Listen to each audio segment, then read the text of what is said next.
Your peripherals are super important. I can't stress that enough. They're the only way you have to interact with your computer, so they need to be comfortable, they need to perform well, and for bonus points, they need to look great. Luckily, the mouse I have for you today checks all three of those boxes. It's the Logitech G305, and it's my pick for the best wireless gaming mouse under 50 bucks. A lot of people still have this preconceived notion that wireless gaming mice are bad for gaming. And sure, while that might have been true 5 years ago, luckily for us, that's no longer the case. Inside the G305 is Logitech's Hero Sensor, which is actually an acronym standing for High Efficiency Rated Optical Sensor. It has a 1 millisecond report rate and is every bit as fast and accurate as the extremely well-received PMW3366 sensor inside of mice like Logitech's own G502. So yeah, this $50 gaming mouse performs as good or better than Logitech's own wired gaming mice. Of course, you still do have to deal with a battery instead of USB power, and we'll get to that in just a bit. So as you can see, I have the white version of the G305. I love how it looks. I mean, you can go for the understated black version as well. Neither has RGB, and honestly, that's fine because RGB tends to decimate any possibility of decent battery life anyway. The mouse is entirely plastic with no metal parts to be found, and it does feel a little bit cheaper than something like my G900, but that's honestly fine. There's two buttons on the side of the mouse which can be remapped, and a DPI toggle below the scroll wheel to toggle between custom DPI increments on the fly. The scroll wheel does not have a free spinning option, but it does feel solid, albeit a little cheap. The left and right click Omron switches are extremely satisfying, but they're also quite loud in comparison to pretty much any other mouse out there. So do keep that in mind if you intend to use this for streaming or recording. Your mic's probably gonna pick up the clicks. By pushing down on these two little dots here, you can actually open up the internals of the mouse where the battery sits.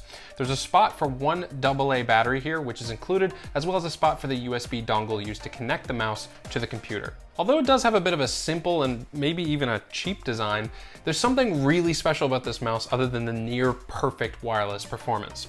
The weight. This mouse weighs just 99 grams with the included AA battery installed. And if you use a AA to AAA converter, you can get the weight down even to the high 80s.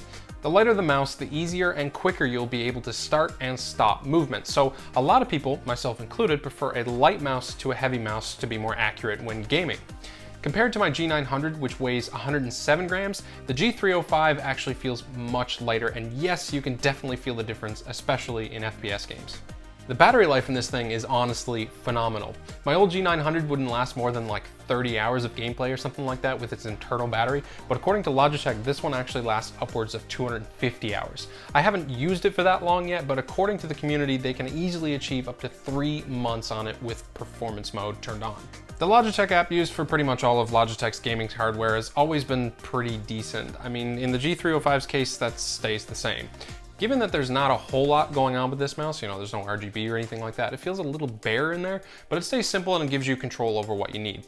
You can set 5 custom DPI intervals to cycle through with the button below the scroll wheel. You can change the report rate of the mouse. You can see your battery life remaining. You can remap the buttons to whatever you want.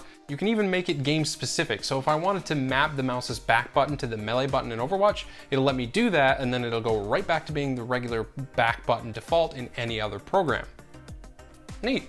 In terms of comfort, I've got no complaints, honestly. The mouse is a bit on the small side, as you can clearly see. So if you have large hands like mine and you use a bit of a palm grip, you might find that your hand dwarfs the mouse a little, but I wouldn't say that it's uncomfortable. I've used it for up to 6 or 7 hours in one sitting, and I didn't feel any discomfort or anything like that. So how does it compare to other mice out there? Well, I've had a lot of other Logitech mice. I've had the G203, which is basically the wired version of this one. I have it right here. I've had the G502, which I showed you earlier. I had the G900, the MX Master 2S, and honestly, it's up there among my favorites. If the MX Master 2S is my favorite mouse for editing and productivity, then the G305 is easily my favorite for gaming and casual use. If you want to check this mouse out further, I'll leave links down in the description down below for your viewing pleasure. If you like this video, hit that like button and subscribe to support my channel, and as always, have a great day.